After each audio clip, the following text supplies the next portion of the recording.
Debbie Flower is here, America's favorite retired college horticultural professor. And Debbie, I thought I would brighten up here, besides the view to the Abutilon jungle from Barking Dog Studios here. I brought in some zinnias and put them in a little vase. I love to grow zinnias in the summertime. They make such a beautiful cut flower. And the 2 zinnia varieties there is my idea of humor. Mm-hmm.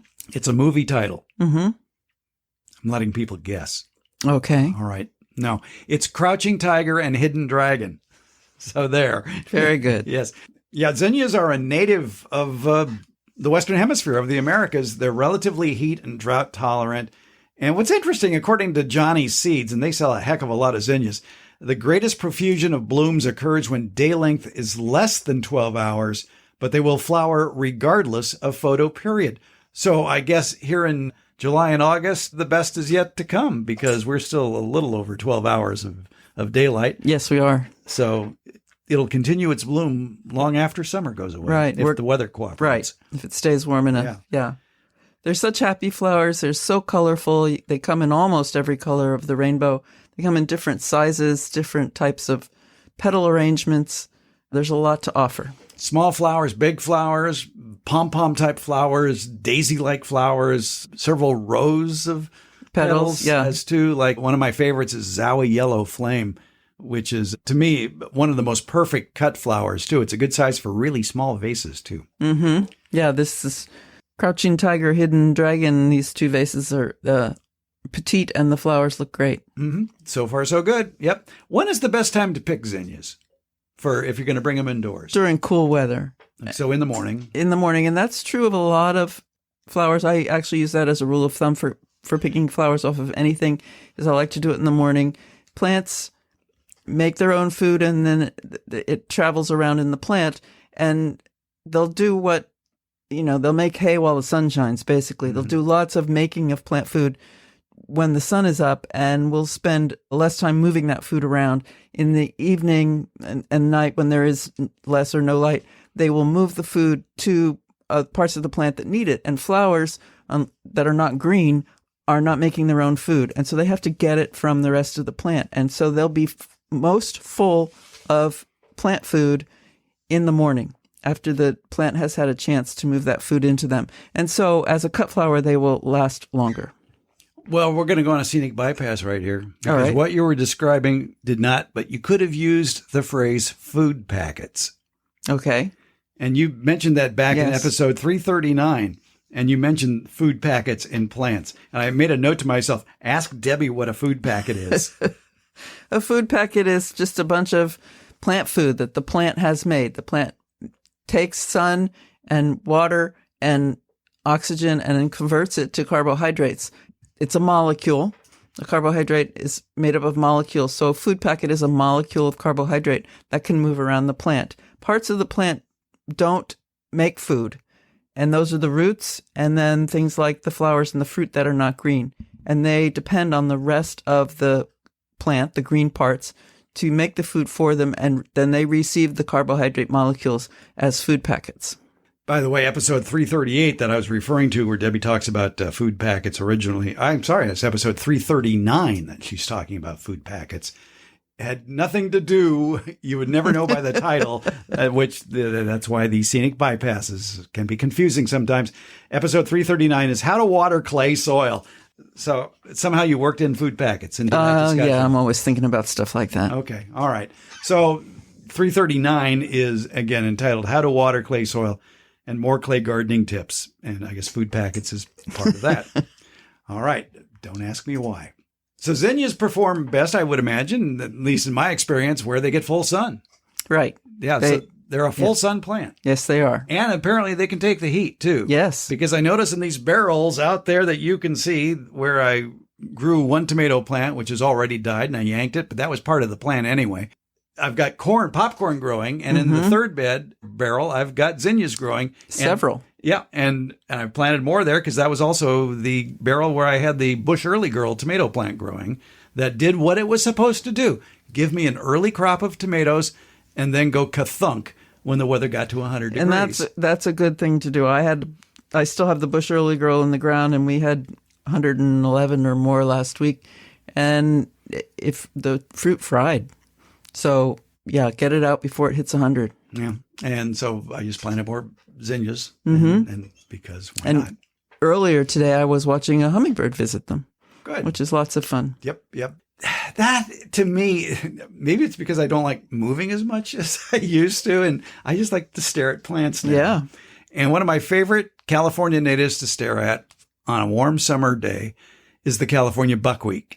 Eriogonum. Fasciculatum, I believe it is the California buckwheat.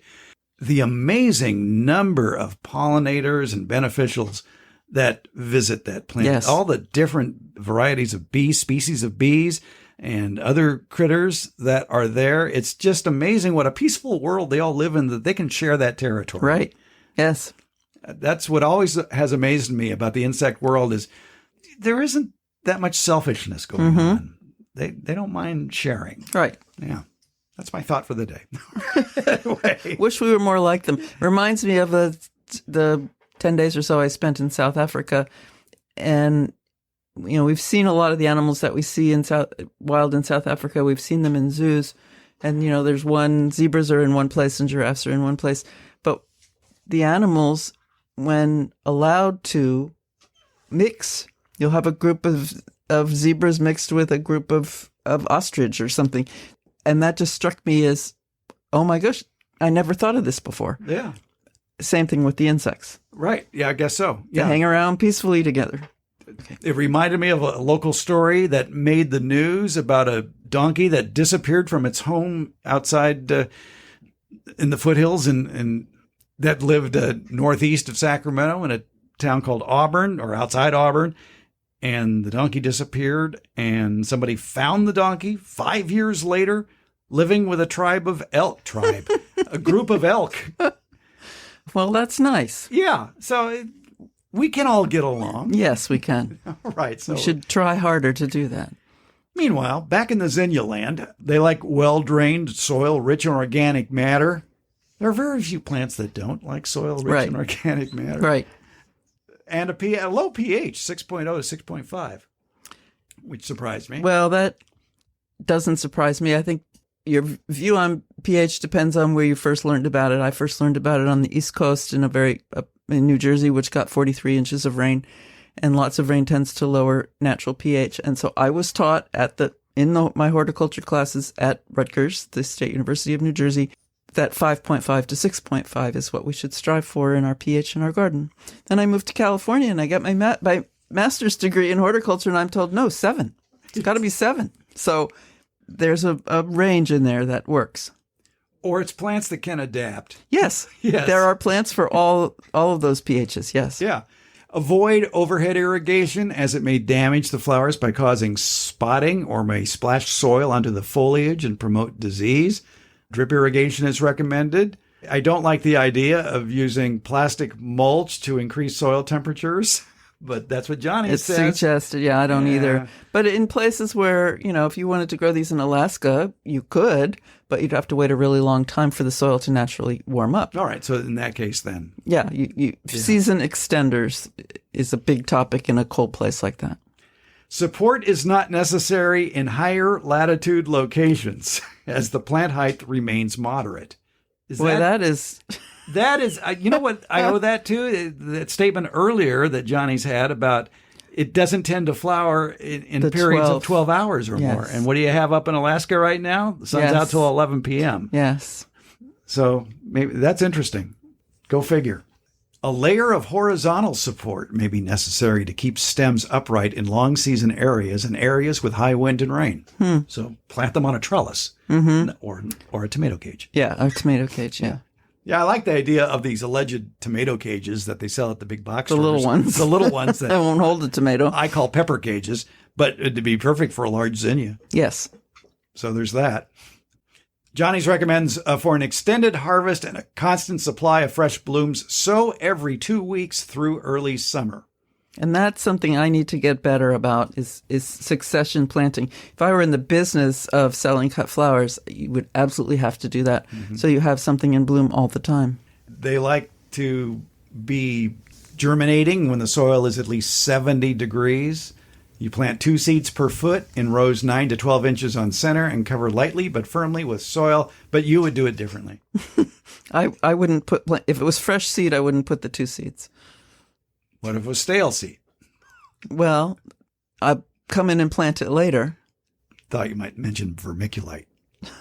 Oh, yes. Well, I do put vermiculite on top of it. Yes. Okay, all right. So I know where the seeds are and it holds moisture. Right. Around here, you can start them this time of year outdoors, and they'd be fine at night because our nighttime temperatures are always above 50. I wish they would be below 70. Right. I know you people on the East Coast are laughing at us right now. Yes, they're in a heat wave. Yeah, and their nighttime temperatures are very seldom under 70 in the summertime. My family back there would say, now don't open the windows overnight. It doesn't get that cool. There's no Delta breeze in New Jersey? Right. All right. Okay. What is interesting, too, about zinnias, too, if you buy them in a 6-pack or in a 4-inch pot at the nursery, do not allow plants to become root-bound and do not disturb roots. Transplant shock may cause doubles to revert back to singles. I have had some trouble transplanting zinnias. Sometimes that goes just fine and sometimes not. And now I'm realizing it's probably because of the age of the plant, somewhat like a zucchini. If it stays too long in the pot, in the little pot, then it's done for. I guess a couple of diseases that they are specific issues include powdery mildew. What else gets powdery mildew? A lot of things, and begonias and other flowers in the aster family. Right, but the powdery mildew that gets a begonia would be different species than the powdery mildew that gets a zinnia. Right. Which was always the old joke. The wine grape growers in this region would always try to fool me when I would be talking to some group down like in Lodi, where they grow a lot of grapes, wine grapes. And one of these wisecracking wine grape growers would say, you know why we plant roses in the rows out front by the road along with the grapes? And I'd always say, well, it's because your wife wanted them there. and that is true. It wasn't to detect disease, because that thought was out there that the roses will show powdery mildew before the grapes do, and so you can get a head start on your control program, when in reality it's 2 different strains of powdery mildew that hit those plants. Right, but once the rose has powdery mildew, then you know the conditions, the temperature and humidity are there that can cause powdery mildew. So it has a inkling. Yeah, a modicum of connection. Right. The other reason I've heard is that they put them at the end of the road, and because the government will come through and spray glyphosate to kill weeds along the side of the road, and glyphosate drifts, and roses and grapes are very, very susceptible to glyphosate damage. And so if rose gets it first, although you're a goner by then, because it's already drifted onto your grapes, but you can, I think make a case with the government that they messed up your grape orchard. Now, you are allowed to put a sign out that says no spray. Yeah. And so some people do that. And some people do that, and apparently they are successful. And some people do their own job of controlling the weeds along the street. So the government doesn't spray. Yeah. Yes. And that's probably the best solution of all. Own it. Yeah. And just do it. Alternaria leaf blight, also another problem with zinnias. They like warm, damp, and high humidity. So if you want to grow zinnias in New Jersey, I guess you have to watch out for that. Right. Space them well. Space them so that the plant can get to its full size, which varies depending on how much you pinch the plant and how much you don't, but without touching another plant on any side. So I mentioned I grow zinnias every year, and I've narrowed it down to the winners and losers over the years, because I've been growing zinnias for, 20 years or so. So this year I planted, and they are successful, Zowie Yellow Flame, which is my all-time favorite zinnia, then Granny's Bouquet, which is a mix of some heirloom varieties, Taki's Choice Mix, Takii, Taki's Choice Mix, and the 2 you see here, Hidden Dragon. Well, you can't see them, you're there. Debbie can see them. I can see them. Yeah, Hidden Dragon and Crouching Tiger. But there's plenty more that do well. I've been quoting from Johnny's Select Seeds for this little chat about zinnias, and they have loads and loads of zinnia pictures there that'll just have your mouth watering if you like zinnias. And I love to bring them in as cut flowers. Mm-hmm. How do you cut zinnias for cut flowers? Okay, well, first of all, it depends how you treat the plant. If you pinch them when they're young, and like I'm talking about maybe have 4 nodes and you take 2 off or take 1 off, and you'll get a very branched plant. And you're probably going to have shorter stems.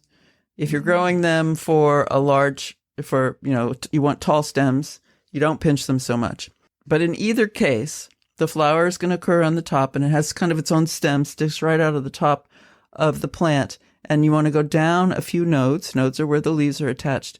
And you'll be able to see in the axil, which is where the leaf is attached to the stem, in some axils, there will be extra tissue. That's about all it looks like at that point. That is where the next flower is going to occur. And so the things you want to consider are, how long do you want your stems for your bouquet? And how many more flowers do you want to arise from that stem? Because as you look down the stem, you'll see that extra tissue in a few places. And so you could cut with a very long stem and leave just one axil with extra tissue, and that will become the next flowering stalk. Or you can cut it with a shorter stem and have several places where you're going to have more flower stalks come out. And we should point out, for those of you inclined to know about motor vehicles, axle in this case is spelled A-X-I-L. Yes. Yes, as opposed to L-E, or axle rose, for that matter. Right. Oh, a good one that a friend of mine was for a while. She and I went to horticulture graduate school together, and she was growing seedlings that she sold and to somebody who had a business of cut flowers. And the cultivar that person liked was Bennery's Giant.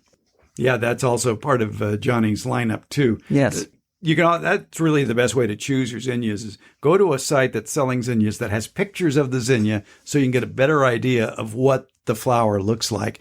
And you can really come up with some good combinations there. I've always just cut mine down to where that branch with the flower meets a larger branch. You would call that thinning. So that tissue I'm talking about at the axil has already started to grow, and that would be the larger branch. Yeah. So you're keeping all of the buds. I cut some the other day, and I wanted longer stems, so I took a few of those places that had the extra tissue where another branch would come out. And then cut off those side branches? Yes. I take off the leaves that are going to be under the water and the side branches, and I use a floral preservative in the water. Which is equivalent to regular 7-Up? I don't know. Oh. What's in it? I don't know. I just know it works because I used it at school. I seem to do well with just hot water. Hot water. Oh. Yeah. They last, and they do last. It says here that zinnias can last in a vase for 5 to 7 days. I'd say that's about right. I'm closer to a week in changing these out. So yeah, it's a nice long-lasting cut flower. Zinnias, they come in a variety of sizes, much like marigolds, where there are petite ones and then there are the giants. Right. One of the first zinnias I ever grew was Cut and Come Again, and it was recommended by somebody I worked for more than 40 years ago at an ag experiment station, and it was known at that time for producing lots of flowers. The more you cut off, the more flowers you got. That was the story anyway. Johnny's has a mix of a zinnia cut flower mix. Mm-hmm. What is in their mix? As in different seeds are all in one packet? Yeah. As which varieties are included in that? The Eriogonum fasciculatum that you were talking about that attracts so many makes great filler because it has that sort of spreading bunch of heads. I will keep that in mind. I have plenty of that. So among the varieties that Johnny's recommends, if you want a good cut flower zinnia garden, would include Bennery's Giant Mix, Queenie Red Lime, Queenie Lime with Blush, and Queenie Lime Orange. But those are Johnny's recommendations. I'm sure you can find a lot more, like Zowie Yellow Flame. I got nothing else to say about zinnias other than they're pretty. Zinnias, they're a summertime treat. Add some to your house today. Thank you very much. Debbie, thank you very much. You're welcome, Fred.